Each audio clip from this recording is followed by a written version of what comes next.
بسم الله الرحمن الرحيم الحمد لله رب العالمين والصلاة والسلام على أشرف الأنبياء والمرسلين نبينا محمد وعلى آله وأصحابه ومن تبعهم بإحسان إلى يوم الدين. ஷேக் சொன்ன மாதிரி ஒரு திருமண வாழ்வு வெற்றியா தோல்வியா அப்படின்னு முடிவெடுக்கக்கூடிய ஒரே அம்சமாக அல்லாஹ் ரப்புல் ஆலமீன் சொன்ன விஷயங்கள் என்ன கேட்டீங்கல்ல? பதில் சொல்லுங்க. என்ன விஷயத்த ஷேக் அவங்க குர்ஆனுடைய வசனத்தில் சொன்னாங்க? அல்லாஹ் ரப்புல் ஆலமீன் உங்களிலிருந்தே உங்களுடைய மனைவிமார்களை அல்லாஹ் ரப்புல் ஆலமீன் படைத்ததுடைய நோக்கம் என்ன? தமிழ்ல தானே பேசினாங்க, கேட்டீங்கல்ல எல்லாரும்? நோக்கம் என்னன்னு அல்லாஹ் குர்ஆன்ல சொல்றான். லிதஸ்குனு இலைஹா, அந்த பெண்ணிடத்திலிருந்து அல்லாஹ் நிம்மதியை, அமைதியை, மன நிம்மதியை பெறுவதற்காகத்தான் அல்லாஹ் அந்த திருமண வாழ்வையை அல்லாஹ் ஏற்படுத்துகிறான். அப்போ அந்த அமைதி, மன நிம்மதி தான் அந்த திருமண வாழ்வுடைய ஒட்டுமொத்த நோக்கமும். இப்போ எந்த ஒரு திருமண வாழ்வில் அமைதியும் மன நிம்மதியும் இல்லையோ அது திருமண வாழ்வாக கருதப்படாது. அது ஏதோ ஒரு கடமைக்கான ஒரு வாழ்வாக ரெண்டு பேரும் சேர்ந்து சமூகத்துக்காகவோ அல்லது குழந்தைகளுக்காகவோ வாழக்கூடிய சூழலுக்காகவோ இருவரும் வாழ்ந்து கொண்டிருக்காங்கன்னு அர்த்தமாகும். அல்லாஹ் ஏற்படுத்தின, அல்லாஹ் விரும்புகின்ற அந்த உறவில் உள்ள அந்த அமைதியும் மன நிம்மதியும் நம்முடைய வாழ்வில் இருந்தால்தான் அது அல்லாஹ்வால் அங்கீகரிக்கப்பட்ட, அல்லாஹ் விரும்புகின்ற திருமண வாழ்வு. இந்த பொறுப்பு ஆணுக்கும் இருக்கு, பெண்ணுக்கும் இருக்கு. அந்த அமைதியை ஏற்படுத்தக்கூடிய பொறுப்பு ஆணுக்கும், அமைதியை கொடுக்கக்கூடிய பொறுப்பு பெண்ணுக்கும் இருக்கு. இந்த ரெண்டு பொறுப்பை குறித்தும் அல்லாஹ் ரப்புல் ஆலமீன் நாளைக்கு மறுமையில விசாரணை செய்வான். குல்லுக்கும் ராயின் வ குல்லு ராயின் யஸ்அலு அன் மஸ்ஊலத்திஹி, ஒவ்வொருவரும் பொறுப்பாளிகள், ஒவ்வொருவரும் அவரவரின் பொறுப்புகளை குறித்து நாளை மறுமையில் விசாரிக்கப்படுவீர்கள். வீட்டுடைய பொறுப்பை குறித்து அல்லாஹ் கணவனிடத்திலே விசாரணை செய்வான். கணவனுடைய விஷயங்களை நிர்வகிப்பதுடைய பொறுப்பை குறித்து அல்லாஹ் மனைவியிடத்திலே விசாரணை செய்வான் என்று அல்லாஹுடைய தூதர் ஸல்லல்லாஹு அலைஹி வஸல்லம் சொன்னாங்க. இப்போ இந்த ரெண்டு பேருடைய பொறுப்பும் அன்பை கொடுக்கிறதும் அன்பை பெறுகிறதும், இந்த ரெண்டும் சமமாக பகிர்ந்தளிக்கப்பட்டால்தான் அது கணவன் மனைவியுடைய பொறுப்பாக அமையும். ரெண்டு பேர்ல நான் அன்பை எதிர்பார்க்கக்கூடியவனா மட்டும் இருந்து அன்பை கொடுக்கக்கூடியவனா இல்லைன்னா என் பொறுப்பு மறுமையில விசாரிக்கப்படும். இது அல்லாஹ்வால் ஏற்படுத்தப்பட்ட உறவு, அது அல்லாஹ்வால் உருவாக்கப்பட்ட உறவு. அது அந்த உறவில் ஏதாவது பிழை ஏற்பட்டாலோ ஏதாவது குறைவு ஏற்பட்டாலோ இருவரிடத்திலும் அல்லாஹ் அதை குறித்து, இந்த உலகத்தில் மனிதர்கள் நம்மளை சுற்றி இருக்கிறவங்க, நம்ம பெற்றோர்கள், நம்முடைய உறவுகள் விசாரிக்கிறாங்களோ இல்லையோ, அல்லாஹ் இந்த உறவில் நிம்மதியும் மன நிம்மதியும் பெறுவதற்கு இந்த இருவரும் தங்களுடைய பங்களிப்பை கொடுக்கவில்லை என்றால் அல்லாஹ் ரப்புல் ஆலமீன் அந்த பொறுப்பை குறித்து நாளை மறுமையில் விசாரணை செய்வார். சரியா? 4 விஷயத்துக்காக ஒரு பெண் திருமணம் முடித்து கொடுக்கப்படுகிறார். எந்த விஷயத்துக்காகவெல்லாம்? ஒரு பெண் பொருளுக்காக, செல்வத்திற்காக ஒரு மான்மகன் திருமணம் முடிக்க ஆசைப்படுவான். 2வது குடும்பம், குலம், கோத்திரத்துக்காக, அந்த நல்ல குடும்பம் உள்ள பெண்ணா இருந்தா திருமணம் செய்ய ஆசைப்படுவான். அடுத்து அழகுக்காக, எல்லாருடைய குறிக்கோளும் அங்கதான் இருக்கும். அழகுக்காக ஒரு பெண்ணை திருமணம் செய்ய ஆசைப்படுவாங்க. அடுத்ததா ரசூலுல்லாஹி ஸல்லல்லாஹு அலைஹி வஸல்லம் என்ன சொன்னாங்க? தீனுக்காக ஒரு பெண்ணை திருமணம் முடிக்க ஆசைப்படுவான். ரசூலுல்லாஹி ஸல்லல்லாஹு அலைஹி வஸல்லம் எதை தேர்ந்தெடுக்க சொன்னாங்க? ஃபத்ஃபர் பிதாத்தித் தீன், தீனை நீங்கள் தேர்ந்தெடுங்கள். தீன் என்றால் என்ன? அங்கதான் விஷயமே இருக்கு. நம்மளை பொறுத்த வரைக்கும் தீனுன்னு சொன்னா, வீட்டில் போய் பொண்ணு பார்க்க தேட சொன்னால் அது நம்ம பொண்ணு பார்த்தா அந்த பொண்ணு எந்த மதரசால ஓதிருக்கான்னு பார்ப்போம். நம்ம மதரசாக்கெல்லாம் போயிருக்க மாட்டோமாண்ணா? அந்த பொண்ணு கரெக்டாக 5 வக்து தொழுறாளான்னு பார்ப்போம். 5 வக்து நம்ம தொழுறமாலாம் நம்ம பார்க்கறது இல்லை. அல்லது அந்த பெண் குர்ஆனை ஒழுங்கா ஓதுவாளா அல்லது குர்ஆனை மனப்பாடம் செஞ்சிருக்காளான்னு பார்ப்போம். குறிப்பா அதை விட மேல இப்ப எல்லாரும் பாக்குறது எந்த மதரசால ஓடி இருக்கா, காலேஜுக்கு போகாம ஏதாவது மதரசால ஓதி இருக்காங்களான்னு பாக்குறோம். ரசூலுல்லாஹி ஸல்லல்லாஹு அலைஹி வஸல்லம் சொன்ன தீனுங்கிறது கல்வி அல்ல, மார்க்க கல்வி அல்லாஹுடைய தூதர் ஸல்லல்லாஹு அலைஹி வஸல்லம் நோக்கமாக அங்கே சொல்லலை. அல்லாஹுடைய தூதர் ஸல்லல்லாஹு அலைஹி வஸல்லம் சொன்ன தீன் குணம். அல்லாஹுடைய மார்க்கத்துடைய குணத்தை, அல்லாஹுடைய தீனை ஏந்தி இருக்கக்கூடிய பெண். இல்மும் வாழ்வும் எல்லாருக்கும் முன்னா இருக்காது, இல்ல மாஷா அல்லாஹ், அல்லாஹ் பாதுகாத்தவர்களை தவிர.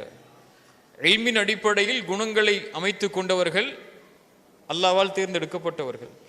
இல்ம் இருக்கும், குணம் இல்லாம கூட இருக்கலாம். அவருக்கு, அந்த பெண்ணுக்கு இயற்கையாக கோபம் அடையக்கூடிய குணம் இருக்கலாம், அந்த பெண்ணுக்கு அதிகமா முகம் சுளிக்கக்கூடிய குணம் இருக்கலாம். பல குணங்கள் பெண்கள்கிட்டையும் இருக்கும், ஆண்கள்கிட்டையும் இருக்கும். அல்லாஹுடைய தூதர் ஸல்லல்லாஹு அலைஹி வஸல்லம் ஃபத்ஃபர் ஃபி தாத்தி தீன் அப்படின்னு சொன்னதுடைய அடையாளம் குணம். குணமுள்ள கணவனுக்கு கட்டுப்படக்கூடிய ரசூலுல்லாஹி ஸல்லல்லாஹு அலைஹி வஸல்லம் சொன்ன ஹதீஸை ஞாபகப்படுத்தினாங்க. அல்லாஹ்வுடைய தூதர் ஸல்லல்லாஹு அலைஹி வஸல்லம் சொன்னாங்க, எந்த ஒரு பெண் 5 நேர தொழுகையை தொழுது, ரமதான் மாதத்தில் நோன்பு வைத்து, கணவனுக்காக தன்னுடைய கற்பை பாதுகாத்து, வதாஅத் ஜௌஜஹா, கணவனுக்கு எந்த நிலையிலும் கட்டுப்படக்கூடிய பெண்ணாக எந்த ஒரு பெண் இருக்கிறாளோ அந்த பெண் சொர்க்கம் நுழைவாள். சொர்க்கம் நுழைவாள்னு வருதா? இல்ல, விரும்பிய வாசனால் சொர்க்கத்துடைய எந்த வாசலின், விரும்பிய வாசனால் சொர்க்கம் நுழைவாள். சொர்க்கத்துடைய எந்த வாசலின் வழியாக அந்த பெண் நுழைய ஆசைப்படுகிறாளோ அந்த வாசலின் வழியாக நுழைவதற்கு அல்லாஹ் அனுமதி அளிப்பான். எந்த ஒரு பெண், சொல்லுங்க, எந்த ஒரு பெண் 5 நேர தொழுகையை தொழுது, ரமதான் மாதத்தில் நோன்பு வைத்து, கணவனுக்காக தன்னுடைய கற்பை பாதுகாத்து, கணவனுக்கு முழுவதும் கட்டுப்படுகிறாளோ அந்த ஒரு பெண்ணை அல்லாஹுடைய தூதர் ஸல்லல்லாஹு அலைஹி வஸல்லம் சொர்க்கத்துடைய பெண்ணாக சொன்னாங்க. இப்ப இந்த குணமுள்ள பெண்ணை யார் ஒருவன் தேர்ந்தெடுத்து திருமணம் முடிப்பானோ அவனுடைய வாழ்வு நிம்மதியோடு முடியும். அழகு அன்னைக்கு இருக்கும், அந்த வருஷம் இருக்கும், ஒரு 10 வருஷம் கழிச்சு அதே அழகு இருக்காது. குடும்ப கௌரவம் இன்னைக்கு வேணாலும் கீழே போகும், மேலே வரும். சரியா? அதுக்கப்புறம் என்ன? செல்வம், நேத்து பணக்காரன் இன்னைக்கு ஏழை. உலகத்தில் நடக்கக்கூடிய விஷயங்களை பார்க்குறோம்ல. எதுவுமே நிரந்தரமா இருக்காது அந்த பெண்ணிடத்துல. ஒரு விருப்பத்தோட இந்த 3ல எதை நீங்க எடுத்துக்கொண்டாலும் அது ஒரு நாள் மாறிடும். ஒரு ஆணை பொறுத்த வரைக்கும் மாறிக்கிட்டே இருக்கும் அழகுடைய எதிர்பார்ப்பு. ஒரு ஆணுடைய இயற்கையான குணம் அதுதான். இந்த 3ல எதுவுமே அவனுக்கு அந்த நேரத்தில் திருப்தி அளிக்கலாம், ஆனால் திருமணம் முடிச்சு சில ஆண்டுகள்ல அவனுக்கு திருப்தி அளிக்காம போயிடலாம். அதான இயற்கையான மனிதனுடைய குணம். உலக அலங்காரம் அப்படிதான் அவனுக்கு காட்சி அளிக்கும். ஆனால் நிரந்தரமா நிலையா இருக்கக்கூடியது அந்த பெண்ணிடத்துல, அந்த பெண் உள்ளத்துல சுமக்கக்கூடிய இந்த தீன், இந்த தொழுகை, இந்த நோன்பு, அல்லாஹ்வுக்காக கணவனுக்காக அல்லாஹ்வுடைய பார்வையில் தன்னுடைய கற்பை பாதுகாக்க வேண்டும் என்ற எண்ணம். கணவனுக்கு எந்த நிலையிலும் ரசூலுல்லாஹி ஸல்லல்லாஹு அலைஹி வஸல்லம் சொன்னாங்க, இந்த உலகத்தில் ஒருவருக்கு அல்லாஹ் அல்லாதவருக்கு சஜிதா செய்வதற்காக நான் பணித்திருந்தால் பெண்ணை கணவனுக்கு சஜிதா செய்யுமாறு பணித்திருப்பேன். ஆனால் அல்லாஹ்வுக்கு மட்டும்தான் உரித்தானது சஜிதா. அதனால தடை செஞ்சாங்க ரசூலுல்லாஹி ஸல்லல்லாஹு அலைஹி வஸல்லம். அந்த அளவு பணியக்கூடிய பெண், கணவன் என்ன சொன்னாலும் அல்லாஹ்வுடைய மார்க்கத்திற்கு உட்பட்டிருந்தால், அல்லாஹ்வுடைய ஷரியத்திற்கு உட்பட்டிருந்தால், கணவனுடைய வார்த்தைக்கு முழுவதும் அடிபணியக்கூடிய பெண்ணாக அந்த ஒரு பெண் இருக்கக்கூடிய பெண்ணை தேர்ந்தெடுங்கள். தேர்ந்தெடுத்தால் அல்லாஹ் அந்த நிம்மதியை குடும்பத்தில் ஏற்படுத்துவான். ஒரு விஷயத்துல இருந்து ஒரே ஒரு விஷயத்தை மட்டும் அதிகப்படுத்திக் கொள்றேன். இந்த மேல சொன்ன விஷயம்தான். ஒரு பெண் பார்க்கக்கூடிய நேரத்தில் ஒரு ஆண் இந்தந்த நிபந்தனைகளோட ஒரு பெண்ணை தேடக்கூடிய அளவுக்கு இன்னைக்கு சமூகம் மாறி இருக்கு. ஆனால் ஒரு பெண்ணும் அதே எதிர்பார்ப்போடு தான் ஒரு ஆணை இன்னைக்கும் தேடுறா. மார்க்கப்பற்றோட, மார்க்கத்துடைய தெளிவோட, மார்க்க குணத்தோட, தொழுகையோட, நோன்போட, இந்த நிலைப்பாட்டோட தான் ஒரு ஆண் இருக்கணும்னு சொல்லி ஒரு பெண்ணும் தேடக்கூடிய அளவுக்கு இன்னைக்கு சமூக மாற்றங்களும் நிகழ்வுகளும் நடந்துட்டு இருக்கு. ஆனால் பிரச்சனை எங்க இருக்குன்னா ஆணிடத்துல தான் இருக்கு. ஆண் பெண்ணை எந்த அளவு மார்க்கப்பற்றோட எதிர்பார்க்கிறானோ அதே அளவு தான் ஒரு பெண்ணும் ஒரு ஆணை மார்க்கப்பற்றோட எதிர்பார்ப்பா. அப்படிதானே? சரியா தவறாது? சரியான விஷயம் தானே அது. ஒரு பெண் எதிர்பார்க்கிறது, என் கணவன் தொழுகையாளியா இருக்கணும்னு நினைக்கிறது ஒரு பெண்ணுடைய தவறா? அதே தானே ஒரு ஆண் எதிர்பார்க்கிறான். கணவன் ஹிஜாபுங்கிறது ஆடை, ஹிஜாபுள்ள ஒரு பெண்ணை தேடணும்னு சொல்லி ஒரு ஆண் எதிர்பார்க்கிறான். இப்போ கணவன் தன்னல்லாத ஒரு பெண்ணை பார்க்கக்கூடாத நிலைப்பாட்டில் தான் இருக்கணும்னு தானே ஒரு பெண் எதிர்பார்ப்பா. ஆனால் இங்கே எங்கே பிரச்சனை வருதுன்னா, திருமணம் முடிச்ச முதல் நாள்ல இருந்தால் பிரச்சனை ஆரம்பிக்குது. இந்த எதிர்பார்ப்புகள் எல்லாம் ஒரு பெண்ணுக்கும் ஆணுக்கும் இடையில சுக்குநூறாக உடையும் போது இதை இந்த ரெண்டு பேரும் எப்படி கையாளுறதுங்கிற தெரியாமல் இன்னைக்கு பல தலாக்குகள் ஏற்படுது.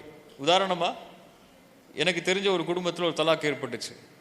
அந்த பெண் ரொம்ப மார்க்கப்பட்டு உள்ள பெண், மதரசாக்களேயே படித்து தெளிவான தேர்வான பெண். அந்த குடும்பம் பெண் பார்க்குது. அந்த ஆணுக்கும் அந்த பெண்ணுக்கும் சம்பந்தம் இல்லை. அந்த தனிப்பட்ட அந்த ஆணுக்கும் அந்த பெண்ணுக்கும் இடையே தொடர்பு கிடையாது. அந்த குடும்ப பெற்றுள்ள ஒரு பெண்ணை திருமணம் முடிக்குது அந்த தன்னுடைய மகனுக்காக. அந்த மணமகன் மார்க்கத்தில் அவ்வளவு ஈடுபாடு உள்ளவன் இல்லை. ஆனால் மார்க்கத்தில் அப்பதான் கொஞ்சமா தெளிவடைஞ்சு கொண்டே வந்து கொண்டு இருக்கான். காலையில் ஃபஜ்ருடைய தொழுகை, கணவன் எழுந்திருக்கல. அந்த பெண் எப்படி மார்க்கத்தை புரிஞ்சு வச்சிருக்காங்க, எந்த ஒரு பெண் எந்த ஒரு ஆண் அல்லது எந்த ஒரு முஸ்லிம் ஃபஜ்ருடைய தொழுகை தொழவில்லை, அவன் யார்? ரசூலுல்லாஹி ஸல்லல்லாஹு அலைஹி வஸல்லம் காலத்தில் முனாஃபிக். முதல் நாள் பார்க்குறாங்க தொழலை, ரெண்டாவது நாள் பார்க்குறாங்க தொழலை, மூணாவது நாள் பார்க்குறாங்க தொழலை. உடனடியாக தலாக்குக்காக வந்துட்டாங்க. ஏன்? நான் ஒரு முனாஃபிக்கோட வாழ முடியாதுன்னு சொல்லி. இப்போ இந்த இடத்துல தான் பக்குவமும் நிதானமும் தேவைப்படும். நமக்கு கிடைச்ச நேர்வழி அதே நேர்வழி புதிதாக வந்த கணவனுக்கும் கிடைச்சிருக்கும்னு எதிர்பார்க்கிறது பிழை. அதே மாதிரி தான் ஒரு கணவன் ஒரு பெண்ணிடத்தில், ஒரு வித்தியாசமான கலாச்சாரத்தில் ஒரு குடும்பத்தில் வளர்ந்த ஒரு பெண் நம்ம மார்க்கமாக பின்பற்றக்கூடிய சில விஷயங்களில் புரிந்து கொள்றதுக்கும் ஏற்றுக்கொள்றதுக்கும் காலமாகும்.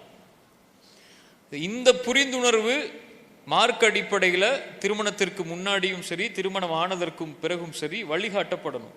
அந்த குடும்பத்தில் உள்ள உறுப்பினர்கள் மூலமாகவோ அல்லது மார்க்க அறிஞர்கள் மூலமாகவோ வழிகாட்டப்பட்டு மார்க்க தெளிவோடு இந்த திருமணம் நடந்திருந்தால், இந்த உறவு உள்ள வந்திருந்தால் பிரச்சனைகள் உருவாகி இருக்காது. அப்படி ஏற்படும் போது ஹிக்மத்தை, இரக்கத்தை, ரஹ்மத்தை கையாண்டு அந்த இருவரும் தன்னுடைய உறவை எப்படி மேம்படுத்தணுங்கிற நிலைப்பாட்டுக்குள்ள வந்தாங்கன்னா அது சரியா நடக்கும். பேச்சுவார்த்தைகளே இல்லாம ஃபத்துவாக்கள்லையும் தீர்ப்புகள்லையும் அந்த குடும்ப உறவு போயிருச்சுன்னா என்ன ஆகும்? உடைஞ்சிரும். குறிப்பா பெண்கள் மார்க்க கல்வி இன்னைக்கு அதிகமா கற்றுக்கொள்றாங்க. பெண்களுடைய இயற்கை குணம் உடனடியா ஒரு விஷயத்தை முடிவு செஞ்சிருவாங்க. குறைவா இல்லை, அல்லாஹ்வுடைய இயற்கையான படைப்பே அவங்களுடைய விஷயத்தில் அதுதான். ரசூலுல்லாஹி ஸல்லல்லாஹு அலைஹி வஸல்லம் அதனால தான் சொன்னாங்க அவங்களுடைய படைப்பே. ரசூலுல்லாஹி ஸல்லல்லாஹு அலைஹி வஸல்லம் மேலும் சொன்னாங்க, ஒரு முஃமினான ஆணும் ஒரு முஃமினான பெண்ணும் வெறுத்து கொள்ள வேண்டாம். ஒன்று அந்த பெண்ணிடத்தில் விருப்பமாக இல்லை என்றால் இன்னொன்றை கொண்டு அந்த ஆண் பொருந்தி கொள்ளட்டும் என்று ரசூலுல்லாஹி ஸல்லல்லாஹு அலைஹி வஸல்லம் சொன்னாங்க. இந்த அடிப்படைகளோடு புரிந்துணர்வோடு அந்த உறவு அமைக்கப்படணும். குறிப்பா என்ன சொல்ல வந்தேன்னா, ஒரு பெண் மார்க்க கல்வியை கையாளும் போது, மார்க்க கல்வியை எடுத்து செயல்படும் போது, அதுவும் குடும்ப வாழ்வில் மார்க்க கல்வியை செயல்படுத்தும் போது பெரிய ஹிக்மத்தை கையாளணும், ஒரு பெரிய இரக்க குணத்தை கையாளணும். அதை சட்டமா மார்க்க தீர்ப்பா உடைக்காம கண்ணியமான முறையில் தன்னுடைய கணவனோ அல்லது குடும்பத்தார்களோ, அது கணவனுடைய தாயோ கணவனுடைய தந்தையோ கணவனுடைய உறவுகளோ மார்க்கத்திலிருந்து விலகி இருந்தாங்கன்னு சொன்னா அந்த உறவுகளை புறக்கணிக்காம விளக்காம அவங்களை எப்படி மார்க்கத்துடைய அருளோட மார்க்கத்துடைய இரக்கத்தோடு அவங்களை இணைத்து மார்க்கத்தை அவங்களுக்கும் புரிய வைக்கக்கூடிய வாய்ப்புகளை ஏற்படுத்தணும். அவங்க ஹிஜாப் பண்ணி இல்லை, நான் பேச மாட்டேன் உங்க தாயோட, உங்க குடும்பத்தில் யாருமே ஹிஜாப் பண்ணிய மாட்டேங்கிறாங்க, அவங்களோட நான் பேச்சுவார்த்தை நடத்த மாட்டேன், இப்படி பல பிரச்சனைகள் இன்னைக்கு இருக்குல்ல குடும்ப வாழ்வுகள்ல. அந்த அடிப்படையில் சொல்லும்போது மார்க்க கல்வியை ஆணும் மார்க்க கல்வியை ஒரு பெண்ணும் சரியான முறையில் புரிந்துணர்வோட செயல்படுத்துவதற்கு தயாராகணும் குடும்ப உறவுகளில். அங்கிருந்தால் பிரச்சனைகள் துவங்கும். அந்த இடத்துல ஹிக்மத் கையாளப்பட்டால் அந்த உறவு சரியாகும். முக்கியமான ஒரு விஷயம் சொன்னாங்க, அது இன்பமான விஷயம் சரி, நம்மளை எச்சரிக்கக்கூடிய விஷயமும் சரி. அல்லாஹ் ரப்புல் ஆலமீன்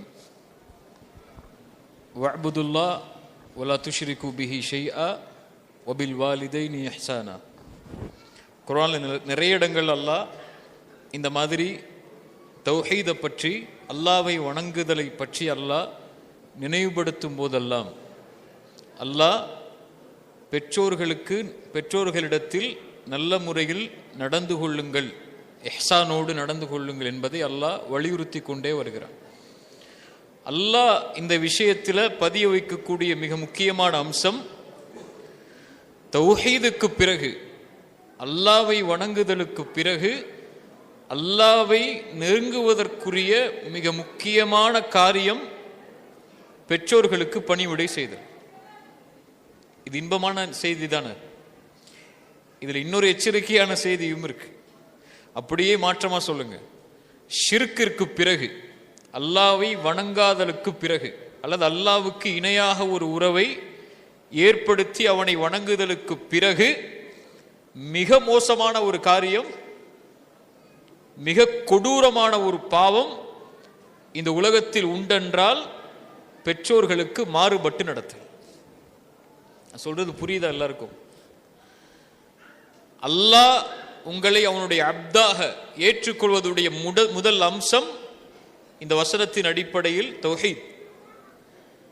அல்லாஹ் உங்களை அவனுடைய அப்தாக இந்த உலக வாழ்வில் ஒரு முஃமினாக, மறுமையில் ஒரு முஃமினாக, கபருடைய வாழ்வில் வெற்றி அளிக்கக்கூடிய ஒரு அம்சமாக, மறுமையில் மஹ்ஷரில் நல்லவர்களோடு எழுப்பப்படுவதற்குரிய அம்சமாக, விசாரணை எளிதாவதற்குரிய அம்சமாக அல்லாஹ் குர்ஆனிலே முதலாவது நிர்பந்திக்கின்ற காரியம் தௌஹீத்.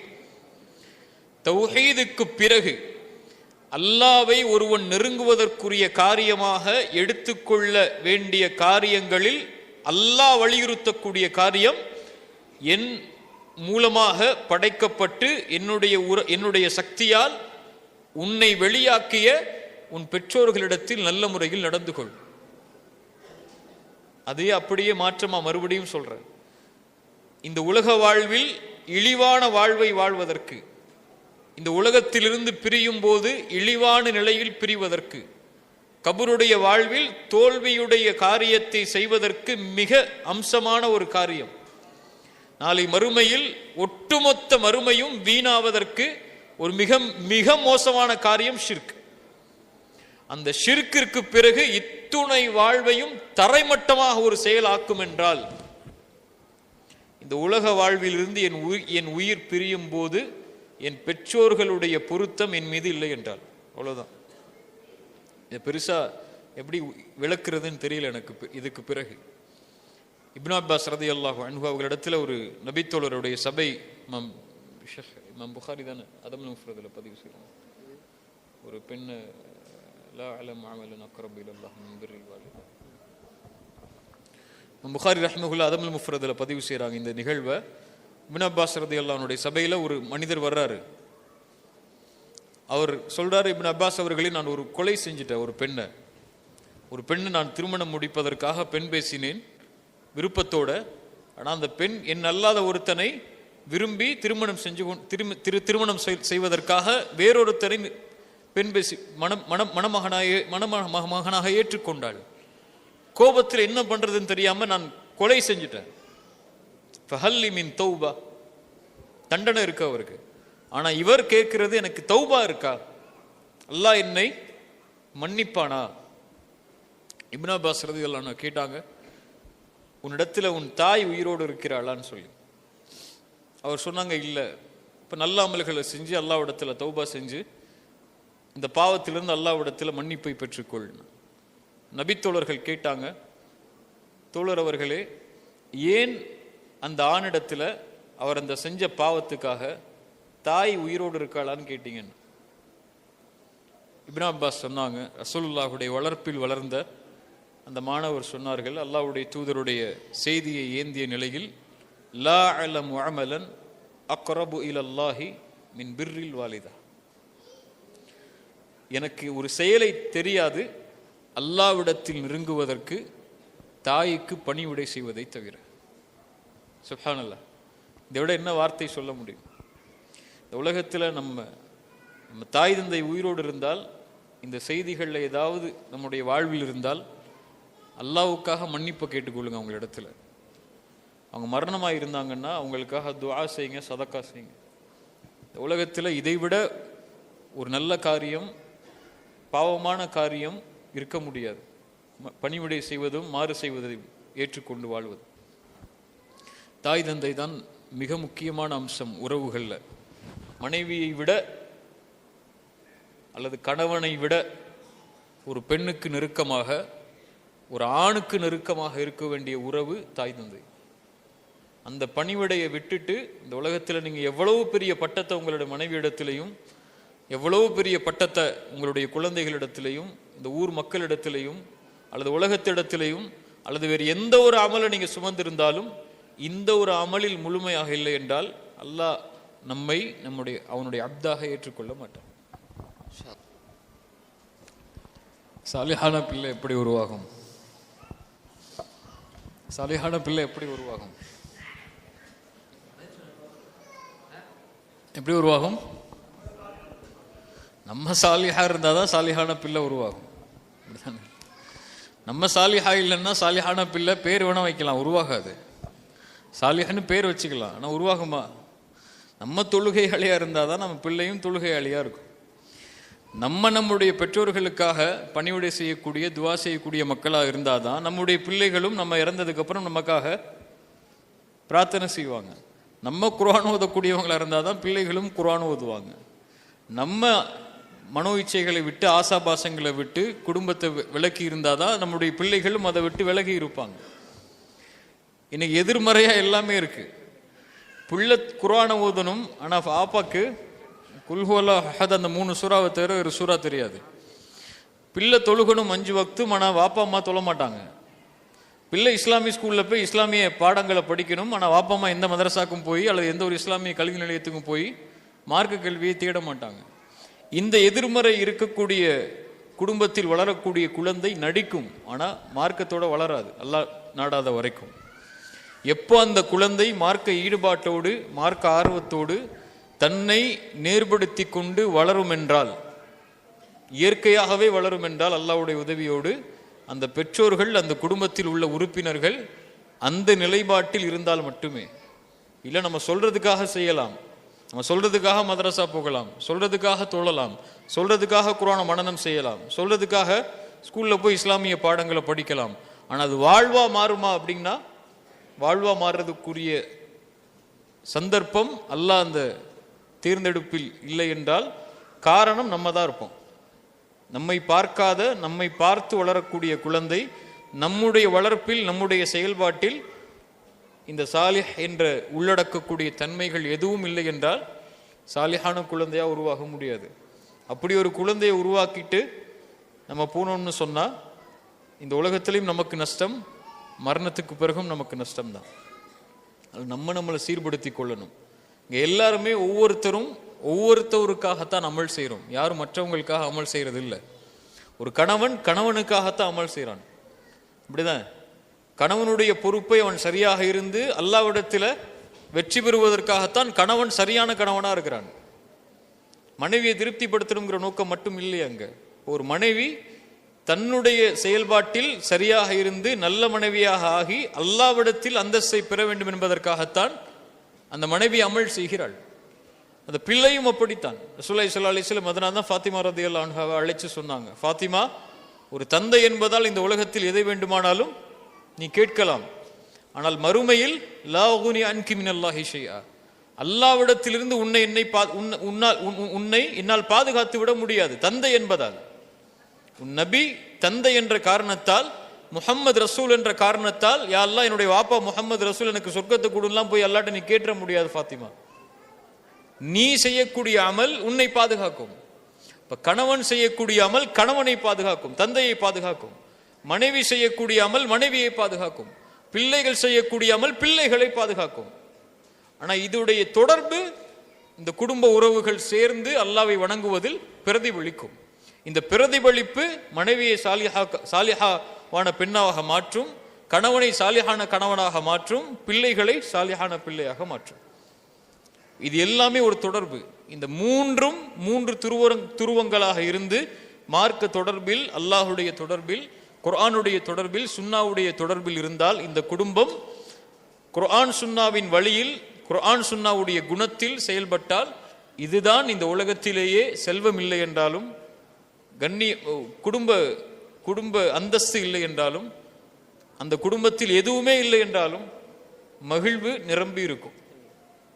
இல்லை என்றால் அந்த குடும்பத்தில் காசு பணம் இருக்கலாம், சந்தோஷம் இருக்கலாம், அல்லது குடும்ப உறவுகள் ஏராளமாக லட்சக்கணக்காக இருக்கலாம்.